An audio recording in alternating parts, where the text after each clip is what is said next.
अब बात आती है कि रिवीजन कैसे करें, और उससे पहले मैं ये बात करता हूं कि रिवीजन स्टार्ट कैसे करें, क्योंकि स्टार्ट करना बहुत टफ होता है। हमारा दिमाग बहुत ही लेथार्जिक, बहुत ही आलसी है, उसको लगता है अरे ठीक है आता है, कल कर लेंगे, इसको एग्जाम के पास में कर लेंगे। तो डेफिनेटली एग्जाम से एक दिन पहले सारी चीजें रिवाइज नहीं होती, फिर बुरा लगता है यार ये तो अच्छे से पढ़ा था, बस रिवाइज नहीं कर पाए। हाँ, कौन सुनता है ये सब? कोई नहीं। तो स्टार्ट ऐसे करो कि अपना जो भी टॉपिक स्ट्रांग है, लोग उल्टा बोलते हैं, मैं कुछ और बताऊंगा, जो भी टॉपिक स्ट्रांग है पहले उसको रिवाइज करो। इससे क्या होगा, आप एक शेड्यूल में आओगे, एक आप लय बनेगी आपकी रिवाइज करने की, एक आपका रिदम बनेगा रिवाइज करने का, है ना। अपना कोई भी टाइम चूज कर लो, उस टाइम बैठो और अपना स्ट्रांग टॉपिक रिवाइज करो स्टार्टिंग में, है ना। उसके नोट्स बनाने भी सब बताऊंगा क्या करना है, पर पहले अपने स्ट्रांग टॉपिक जो पहले से अच्छे से तैयार है उन्हीं को रिवाइज करो। इससे आपको रिवीजन का बेनिफिट समझ में आएगा। जो स्ट्रांग था वो एकदम महा स्ट्रांग हो जाएगा, एकदम मुट्ठी में आ जाएगा, ये तो आ गया। तब आपको फील होगा कि हाँ रिवीजन इंपॉर्टेंट था। जो स्ट्रांग था उसमें भी कई चीजें नहीं मिल गई, तो जो वीक है और उसमें तो क्या मजा आएगा रिवीजन का। लाइफ बदल जाती है रिवीजन से। This is the one big mistake that you all are doing, we all did. मेरे सारे स्टूडेंट्स ये मिस्टेक करते थे। मैं हमेशा बोलता था कि रिवीजन बहुत इंपॉर्टेंट है। कैसे करें रिवीजन करने का तरीका क्या है? ऐसा ना हो पूरा समय रिवीजन नहीं चला गया, नए टॉपिक नहीं पढ़ पा रहे।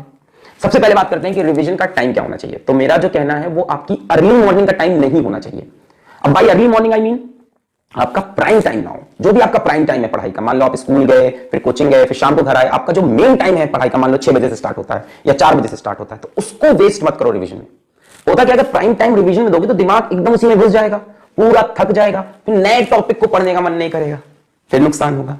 तो पहले आप अपने जो टॉपिक्स चल रहे हैं कोचिंग में, स्कूल में, आपके जो भी आपका चल रहा है, पहले उसको करो। रिवीजन को कभी भी अपना प्राइम टाइम मत देना। एग्जाम्स पास में है तो ठीक है, कल एग्जाम है, परसों एग्जाम है, 2 हफ्ते में एग्जाम है, तब ठीक है। अदरवाइज प्राइम टाइम उसको नहीं दे सकते, उसको प्रायोरिटी के थोड़ा नीचे का टाइम देना है, पर फिक्स टाइम देना है। आई रिपीट, फिक्स टाइम देना है। इससे क्या होगा, इससे आपके दिमाग में सिग्नल चलते रहेंगे रोज कि इस टाइम मुझको पुरानी चीजें मिलने वाली हैं। एक एक्साइटमेंट बना रहेगा, आज यार वो चैप्टर नंबर 3 की चीजें सारी क्लियर हो जाएगी शाम को, ठीक। फिर दूसरी बात यह है कि जब रिवीजन करो तो don't overdo theory portion. Overdo मत कर दो कि उसी थ्योरी को फिर से पढ़ रहे हैं, फिर दूसरी किताब से पढ़ रहे हैं, फिर तीसरी किताब से पढ़ रहे हैं। यार एक टॉपिक लेना 10,000 किताबें होंगी। तुम सोचो कि रिवीजन करते वक्त हम एक और किताब कवर कर लेंगे, फिर एक और किताब कवर कर लेंगे, कुछ होगा नहीं। आप उसी बात को अलग अलग लैंग्वेज में, अलग अलग कहानियों से समझ रहे होगे, क्वेश्चन अभी भी नहीं बनेंगे। सो द बेटर थिंग, एक बार जल्दी से उसको देखो, जहां पे कंफ्यूजन था उस पर फिर से ध्यान दो। जो चीज आती है उसी पे बैठ गई, अरे वाह ये तो मजा आ गया, मुझे आता है, ये नहीं करना। जहां भी पता था कि ये वाला डेरिवेशन या ये वाली केमिकल इक्वेशन या ये वाले तरह के न्यूमेरिकल नहीं बनते, उनको पकड़ो, फिर उठा लो न्यूमेरिकल सेक्शन। अब मेरा फिजिक्स है, केमिस्ट्री, न्यूमेरिकल या क्वेश्चन प्रैक्टिस। पहले 1-2 आसान क्वेश्चन प्रैक्टिस कर लो जो एकदम आते, एकदम हलवा वाले, एकदम स्टार्टिंग 1-2। उसके बाद सीधा जंप मारो वो गोले वाले क्वेश्चन पे। अपन करते हैं ना, जब पहली बार कोई टॉपिक पढ़ते हैं तो गोला लगाते हैं, उन गोले वाले क्वेश्चंस को सॉल्व करना स्टार्ट करो। होए होए होए क्या मजा आता है। अब क्या होगा ना, तुम आगे के 5-6 चैप्टर्स पढ़ के आए हो, तो उस गोले वाले क्वेश्चन में हो सकता हो कहीं आगे के चैप्टर्स की लॉजिक लग रही हो, वो अब सॉल्व हो जाएगा। एक और बात है, क्या होता है ना कि जब आप 6-7 चैप्टर 8 चैप्टर पढ़ चुके रहते हो, तो एक क्वेश्चन सॉल्विंग टेक्निक भी आपको आ जाती है। क्वेश्चन को कैसे टैकल करना है, हो सकता है उसके अंदर कोई दूसरे तरह का लॉजिक लग रहा हो जो अभी तक सोच नहीं पा रहे थे। अब इतने ढेर सारे क्वेश्चन कर लिए कि आपको दिमाग भी खुल गया है, तो बहुत ज्यादा चांसेस होते हैं कि वो सर्किल बना क्वेश्चन अब सॉल्व होगा। और अगर अब नहीं होता है तो और अच्छी बात है, अब आप जाओ उस क्वेश्चन का कंसेप्ट पढ़ो, उस क्वेश्चन की थ्योरी पढ़ो। ये तरीका है रिवीजन का। ये नहीं कि वही थ्योरी रिपीट करके बार बार पढ़ रहे हैं, अच्छा ठीक है ये तो आता था, वाह वाह वाह ये तो सुंदर सा डायग्राम, चलो इसको बना के, नहीं ये नहीं करना है, ये गलत हो जाएगा। अब जब इस टाइम रिवीजन किया ना, जैसे मान लो एक चैप्टर आपने उठाया, शेड्यूल होना चाहिए इसका, ये नहीं कि कभी भी उठाया, शेड्यूल। शुरुआत में अपना स्ट्रॉन्ग वाला चैप्टर किया, उससे कॉन्फिडेंस बन गया कि हाँ रिवीजन हम कर सकते हैं और मजेदार चीज है, वर्थ है मेरे टाइम की।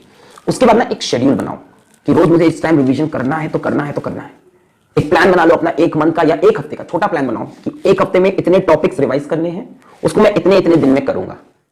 अच्छा इसमें एक बात और इंपॉर्टेंट है, जब प्लान बनाना ना तो बच्चों कम से कम हफ्ते में 2 दिन खाली छोड़ देना। जैसे मान लो आपने बनाया कि मैं स्टार्टिंग का 2 चैप्टर इस 1 वीक में रिवाइज करूंगा, रोज थोड़ा थोड़ा करके, तो उसमें 2 दिन वीक के खाली छोड़ देना। प्लानिंग में होगा क्या, आप एक्सपेक्ट भी नहीं कर रहे होगे, आपको पता चलेगा कि चैप्टर 1 में या चैप्टर 2 में कोई एक पॉइंट आपको एकदम नहीं समझ में आया था और वो रिवीजन के लायक नहीं है, वो तो पूरा फिर से स्टडी करने के लायक है। तो उसके लिए 2 दिन एक्स्ट्रा लेके चलो और अपने टाइम शेड्यूल में उसको खत्म भी करना है।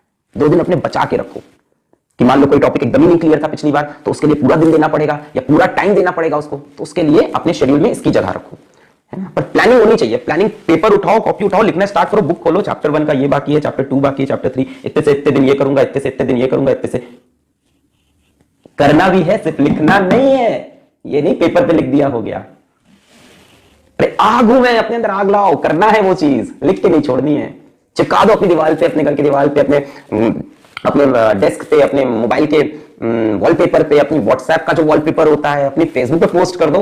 एकदम डेडिकेट हो जाओ कि मुझे करना है, आगू में फायर है मेरे अंदर, मुझे करना है, ये होना चाहिए। वरना शेड्यूल नहीं फॉलो होगा तो रिवीजन रिवीजन ना बहुत ही आलस लाने वाली चीज होती है।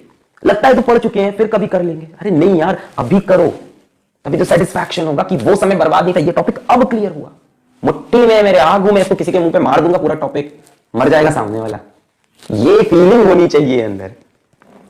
अच्छा, अब मान लो एक चैप्टर रिवाइज हो गया एक हफ्ते में, या 2 चैप्टर हो गए, वो आपके ऊपर डिपेंड करता है। उस पर मैं जज ही नहीं कर सकता भाई आपकी तैयारी क्या है, आप कितने तेजी से पढ़ते हो, आपकी स्पीड क्या है, आपका वो टॉपिक कितना तैयार है ना। वो आपको अपनी प्लानिंग खुद करनी पड़ेगी।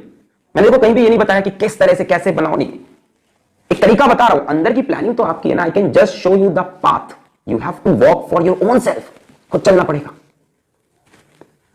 तो जैसे मान लो अब एक ये बता रहे करना है, कैसे करना है आप सोचना। मान लो एक हफ्ते में आपने 2 चैप्टर्स कंप्लीट किए, एक चैप्टर मान लो 3 दिन या 4 दिन में कंप्लीट हुआ। जैसे ही वो चैप्टर खत्म हो, अब उसके शॉर्ट नोट्स बनाओ। वाह क्या मक्खन नोट्स बनने वाले हैं। मान लो उस चैप्टर के पूरे नोट्स थे 30 पेजेस में, आपको उस 30 पेजेस को 3 to 4 पेजेस में समराइज करना है। क्या हो उसमें, ये मैं बनवाता था बच्चों से, और उसको सुंदर बनाना।